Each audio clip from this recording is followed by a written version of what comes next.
Welcome to yet another awesome podcast of Offerin. We're super excited for our guest today.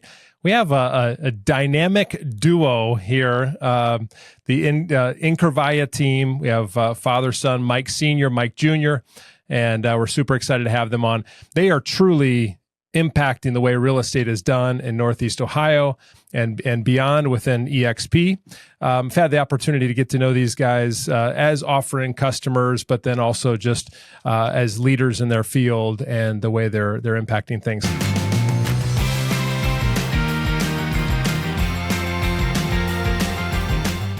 Brought them on today to talk about teams, building a team, how to have a successful team, and some of the dynamics of that. So, gentlemen, welcome to this episode. Thanks so much for being on.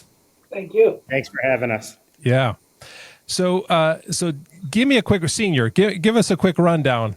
How did this epic journey start? Well, it all started with Sylvia, who was really the realtor, because I was an insurance agent for 35 years, and after she had been in business for about 7 or 8 years, she started getting very busy. And I told her, I'll go get my license in order to help you with overflow buyers, sellers, whatever. Yep. And I did that. But I had always been behind the scenes running the marketing and stuff like that for her business. Yep. And then it was about 6 months after I got licensed. No, I'm sorry. I got licensed in 2003. And then in 2006, we moved from her previous company to Keller Williams. Mm.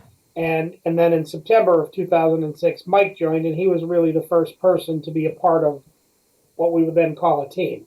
Team was nothing more than the need for leverage. Yep. Too many people in this business start a team before they really need the leverage, and they're just people that get together to say they're a team. But really, it's the result of needing leverage because you're producing so many leads and things like that one person cannot follow up on it. So Mike came aboard as a brand new realtor in 2006. And he was going to take care of Sylvia's buyers. That lasted probably a month or two because he started getting busy with his own people. And really, he's been off to the races ever since then. Yeah. At the time we were starting the team, I was also the operating partner for Keller Williams' office in Westlake, Ohio. Okay. So I really wasn't involved in our team as much as I was back then, but I saw a couple of other guys that put a team together and was growing, and I said, we should be doing that for ourselves. Yep. So just to give you a quick summary of what's happened since then, in 2006, it was just the three of us. Today, we're a team of the three of us plus 3 administrators and about 50 realtors total. Excellent. Yes, so that's pretty impressive to go from the three of you, family-run business, right? Yes. I'm sure there's some dynamics and energy there that you guys had to work through. Oh yeah. Junior, you want to tell us a little bit about that, growing up in that world, right? What was kind of the thing that you said, "Hey, I'm doing this. This seems awesome. I want to be part of this business." Well, a couple things happened. So I bought my first house at 18 years old. We looked back at the date the other day, 2 months after I graduated high school. Oh my gosh. And I bet your high school buddies probably weren't doing that at 2 months. No, but they were all at that house. They had to have a place to have some fun. Let's just leave it Got like it. that. There we go. Understood. Yeah. So anyways, I bought my first house 2 months out of high school. And at the time I was in the car business. Yep. And was doing good in the car business, selling a lot of cars. And then they decided to promote me into management at the car business. And I love cars. I love the automotive business, but the hours are grueling. And, there's no flexibility whatsoever. You got your 1 day off and that's it. And it just wasn't working. So I said to my dad at the time, I said, I got to figure something out. And he said, get your insurance license. You could work with me in the insurance business. That did not last very long. Insurance is by far the most boring industry you could ever want to be in because, we were with a company that we didn't have. Now, most of the insurance agents who are doing really good, they have 20, 30 carriers. They're independents where we were captive. We had one company and I was doing it for, a short period of time. And my friends would say, well, why did the rates go up? And I just told my dad, I don't really want anything to do with this. He said, then get in the real estate business with your mother. Because my whole life growing up, my mom got licensed in the 90s. I'm a kid in high school, and then after sitting around the dinner table, and they're naturally having real estate conversations. Yep. After time, it becomes repetitive, that I'm automatically knowing what contingencies are and escrow is and earnest money is and all these different facets. So just listening to them talk about scenarios that were going on when I got licensed, it wasn't a learning curve. It was right off to the races. And even though, next year will be my 20th year in the business, it's almost like I've been licensed for 30 years because I was helping my mom look stuff up in the computer when I was 14 and 15 and That's great. helping her put out flags in the neighborhood and just doing certain things. So I have an effective age for my real estate license, just like homes have an effective age. And the dynamic is very much different because Senior and I have similar personalities in that we are direct. We don't sugarcoat anything. We just tell it how it is. But we're also different because I'm OCD with everything and he's not. Sylvia is very outgoing and the people person. So the three of us are very different. And it's a great dynamic because when we're helping the agents on our team, we all give different strength to the agents. And some of them come to different one of us for specific questions. Yeah, that's great. That's really good. So, Senior, you mentioned something that was probably way deeper than maybe you meant it, right? In the first minute there. Leverage. Don't build a team unless you have leverage. Right. You want to share with me what you mean. So if this is, if agents are out there hearing this podcast, they think about, hey, I really want to build a team. What's that thing you're going to tell them? Well, I for people to say I want to build a team, I get it. That's the normal thing to say. But actually, as you build your business, a team is a result of needing leverage and adding people. You're always one person away from getting to the next level. So whatever that person may be. In the beginning, for an agent who's starting to get busy in the world we live in today, I would say a transaction coordinator is probably the most important person. So if you're an individual agent and you start doing 2 or 3 deals a month, it's pretty hectic to handle everything that needs to be handled. Plus, in addition to being hectic, it's not really what you're a realtor for. You're not an administrative person. You should be dealing with people, and really that's the only thing that matters, because if you can't get people to work with you that like you and trust you and know you, then all the other stuff doesn't really matter. You can learn all of the administrative stuff and have somebody help you with that, but you've really got to be, and that's the reason why Mike is so successful, because he knows more people than anybody I've ever met, to be honest with you. And that's, that's really what matters. Tell them about like when I go into Costco with you, what happens. Yeah, I went to Costco with him one time. It was like every 5 minutes somebody's coming up to him, talking to him. And, we've lived in Strongsville for 38 years. Uh-huh. And, he grew up here since kindergarten. So he knows everybody he knows and everybody we know. That's right. So it's just, That's right. And it's all about, people, your database, and being That's able to, work with those people. So, but the leverage thing is you've got to have, it's like when you're a one person, you should have somebody behind you and you're just throwing over your shoulder everything that you don't want to or can't do or don't want to do. And they should be standing back there catching it and doing it to give you more time to do the things that move your business forward. Yeah.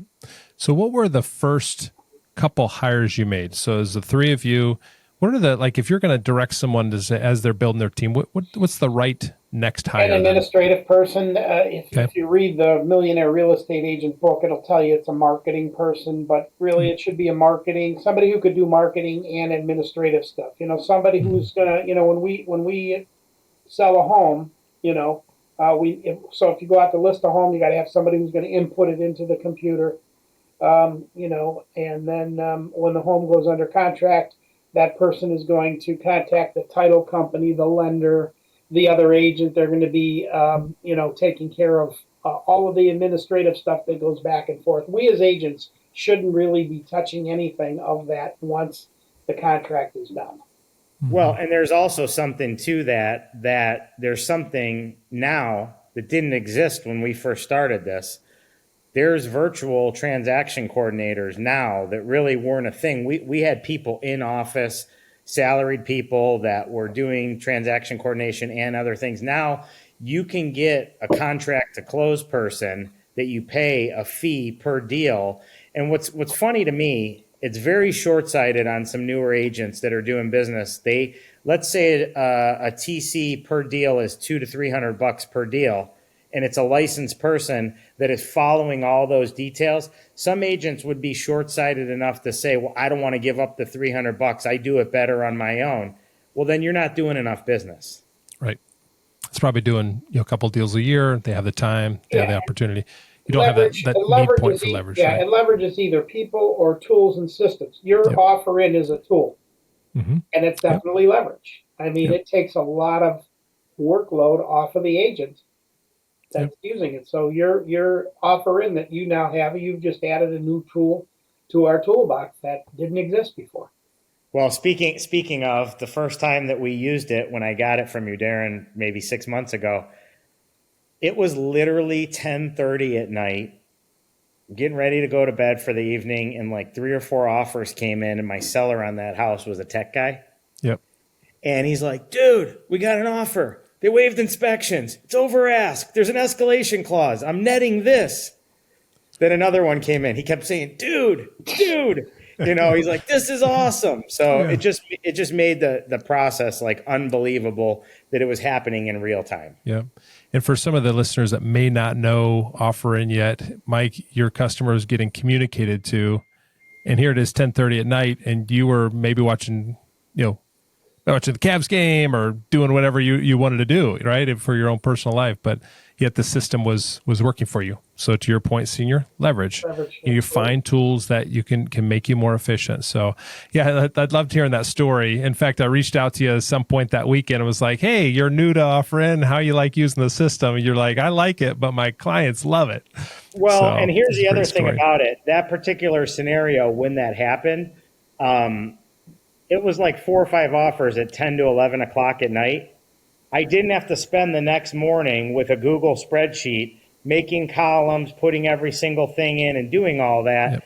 Yep. Everything was very, very accurate, and even take the net portion out of it. Even if I had to run that at the end, the portion of just being able to see what the offers were, when the closing dates were, all the things lined up in columns for them, they absolutely love that.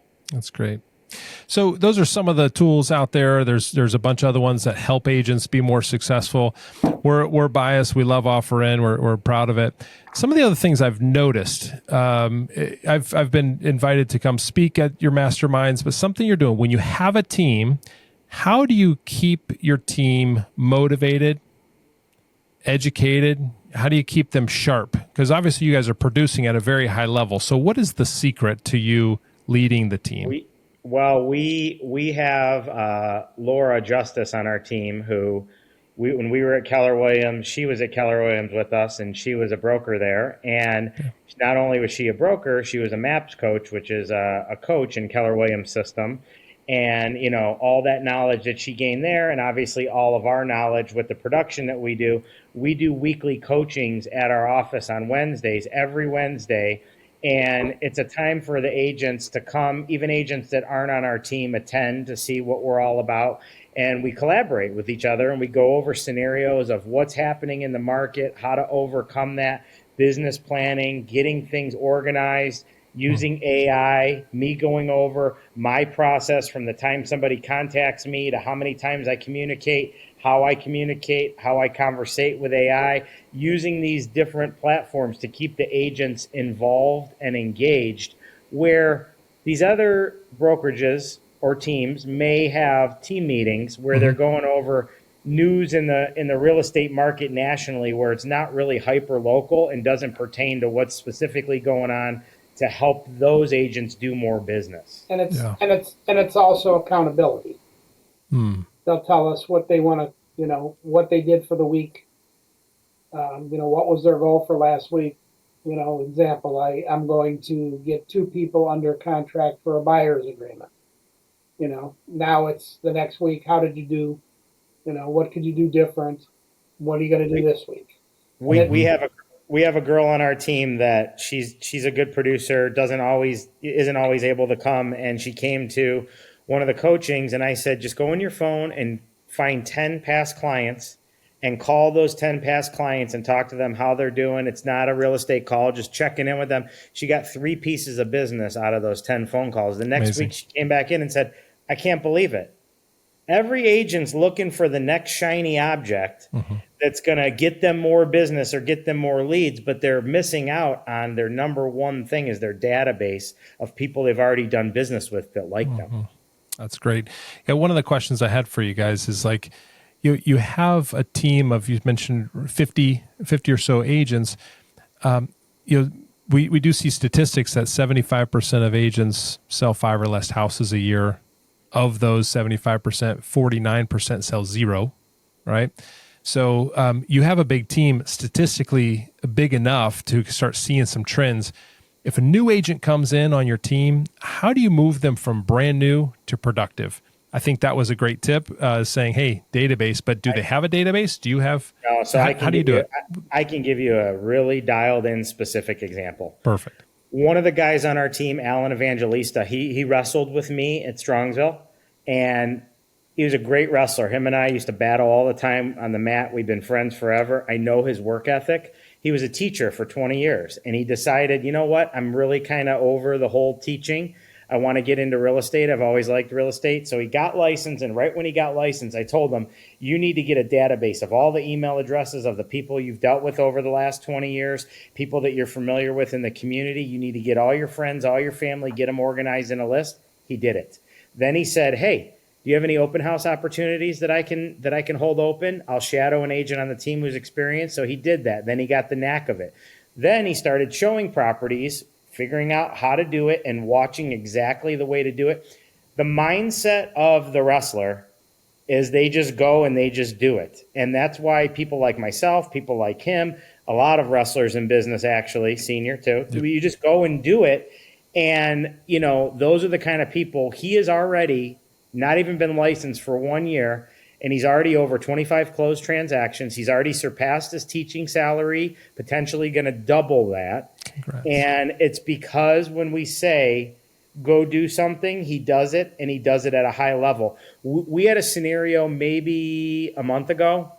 I had a listing in Hinckley. I was driving home, and I was about 45 minutes away, and we had an offer deadline, and there was no way I was going to be able to get there in time. So I said, Al, can you show this property? You're going to need to call them. You're going to need to get a buyer agreement, everything. He goes, I'm actually 3 minutes from the property. Within 5 minutes, he had called them. 10 minutes, he had sent the electronic agreement. 25 minutes, he was over there, wrote the offer, ended up getting it accepted. And that was a huge success story right there, just because he was in the right place at the right time, willing to do what it takes. But then on the same token, I'm sure you were going to ask us, are there agents that don't do these things? Right. And yes, we've had those on our team as well. The Pareto principle, 80-20 rule, right? Yeah. 20% of the team does 80% of the work. Of the production. Yeah. I mean, we, you know, our numbers are no different. And the only way we can do more businesses is you can never stop growing. Yeah. You know, we're at 50. My goal is to get us to 100. Awesome.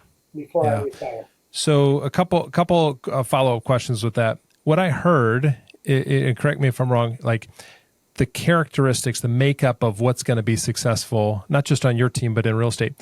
I heard willing to do whatever, right? So so obsessed, committed to succeeding, just like that wrestler mentality, right? Secondly, I heard accountability, right? You have to hold them accountable to certain things. And then surrounding yourself with successful people and learning from them. Hey, let me go shadow Junior. Let me go shadow this agent. Let me go. Nothing can be worse in this industry if you get licensed and you don't surround yourself with people that give good answers. And nothing is worse than if you do, but then don't take their advice. We've had that too, where we've had agents that surround themselves with us. Hey, I got this scenario on a deal. What should I do? Oh, I've had that before. Here's what you should do. And then we see they do the exact opposite. And then I can't understand why that deal fell apart. And it's like, well, you know, you really need to surround yourself with people who are going to give you good advice and good guidance and be, you know, willing to do what it takes.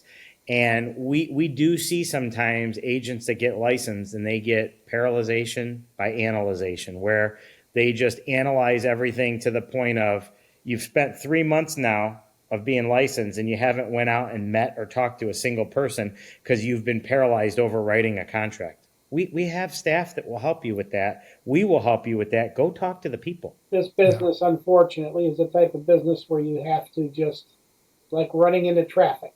I mean, you've got to do it. And sometimes we don't know the situation until it actually happens. Yeah. You just never know what you're going to run into. I wish we could just say, just do exactly this and here's what's going to happen. This doesn't happen that way. But nothing happens until you make contact with somebody. It's like you're like, I love that analogy. Sometimes people sit and wait to get enough information. Right. And then other times people just act and not have any information and make a hot mess of it. But there's somewhere in between where you have to be bold enough to move. We have a syndrome. There's a syndrome in real estate. It's called getting ready to get ready. There you go. Too many people are, like you said, get paralyzed by being, to analyzing everything. So you're circling the airport, just land the plane. Right. Land the plane. That's it. So then how do you keep everyone engaged, accountable? I love that word. How do you keep them accountable? Do you have systems? Do you have technology? Do you have people? What is it? All we can do is lead the horse to water, and they're the ones that have to drink. I mean, you cannot hold anybody accountable. People have to hold themselves accountable. We all know that. I mean, but when you put them in an environment, so anybody new that joins the team now, coaching is this Wednesday coaching that we do. It's not optional. Now, we have a lot of people that have been on our team for a number of years that don't come, and they just want to do real estate at their own pace. That's fine. Mm-hmm. But anybody new that's coming in, especially if they're brand new, they have got to attend. Yep. Well, I actually was privileged to be part of a conversation you were having with your coach, which I think was it Laura? Linda? Yeah. Laura. Okay. So it was just, you invited me to speak at the mastermind. I was there. And you were saying, hey, the people that come to these coaching meetings and actually do what we talk about doing and are consistent with that, hold themselves accountable, are the ones that we're seeing results from. And it's kind of simple. It's like you're getting into real estate, do the business, do the work. Well, and don't just get in and. This is not a job. This is you're starting a business. Mm-hmm. I mean, it's when we see agents on our team. Kyle Peterson last month closed $3.5 million. There's a lot of agents in the MLS that didn't close $3.5 million in a year. And we see it in 1 month. I mean, it's just amazing to see these agents. We've got so many agents that are just doing really, really good things, and it's exciting. And we are right now at the best spot we've been in a long time between our brokerage, EXP, the model, the leadership, the coaching, the agents we have, the collaboration. The agents all working with each other. I mean, it's really awesome. That's great. How do you maintain that healthy culture? We have a private group page that we communicate. We use Facebook. We have a private page where everybody's in, and our listing coordinators share, like, look at Mike Jr.'s new listing, or look at Kyle's new listing, or look at Kaylee's new listing, and then it's on there, and then the team members can share it. We've got Tanya on our team who does all the Canva and social media posts and monthly statistics of, who sold what and production board and production leaders and different things that they're doing in coaching. And then Tanya and Laura are doing Money Making Mondays, where the agents come in and they're doing different market stats for the agents with Canva, where they're sharing out to kind of educate the consumers on what's going on in the different cities, upticks in inventory, decreases in inventory, price per square foot, up and down, all these different stats that's just giving our agents more and more and more content to share. And the other thing is, as far as culture goes, I mean, our reputation in the industry is really good. We don't mess around. We do things the right way. When we tell somebody we're going to do something, we do it. And the agents that come on our team, they experience that when they're dealing with realtors on the other end. They know that it's going to be a good transaction. And that's probably one of the most important things about our team, is the reputation that we have. Many years of doing things the right way. Well, and to dovetail off a senior's point, some of the agents on our team have even said when they write an offer and they're in a multiple offer situation, they've had listing agents say, "Oh, we love working with the Incorvaia team." That's great. Yeah.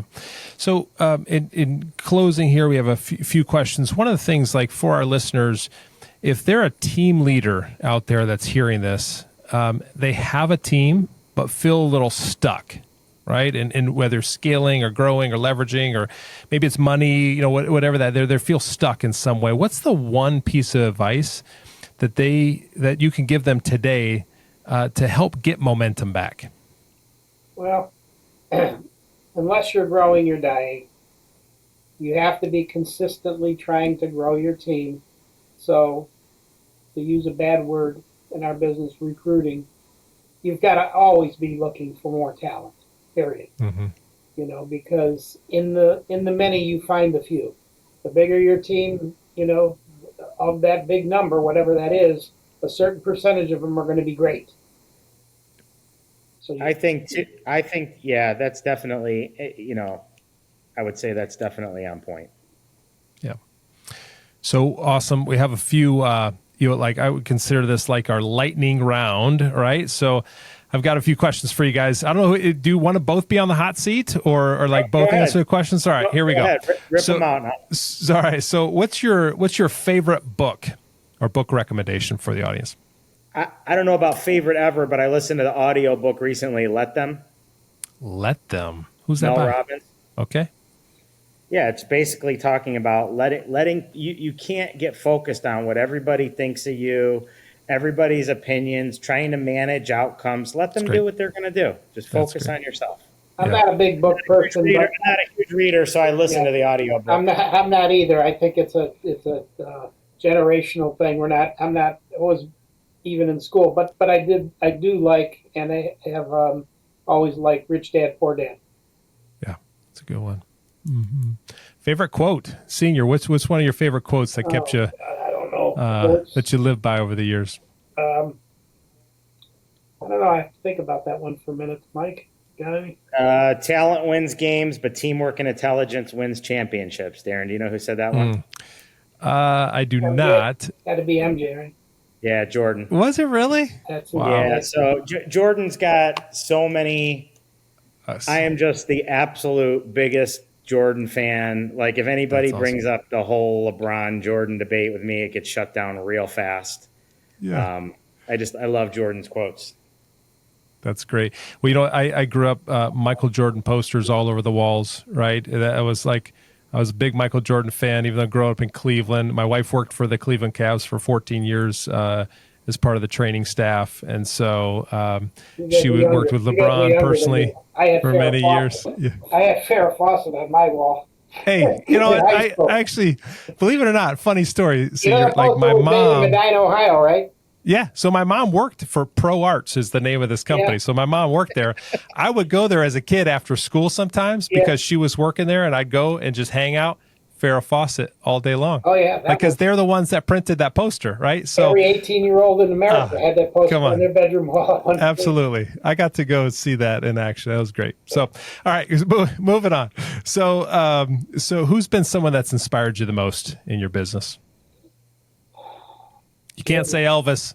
No. I don't know. I mean, these are deep questions that I've never written so much. I mean, I'm just like, go do it. I don't think there you go. Too much, about this stuff, but I show up every day, and I'll probably be sitting in this chair until I can't anymore. Yeah, the day they drag you out.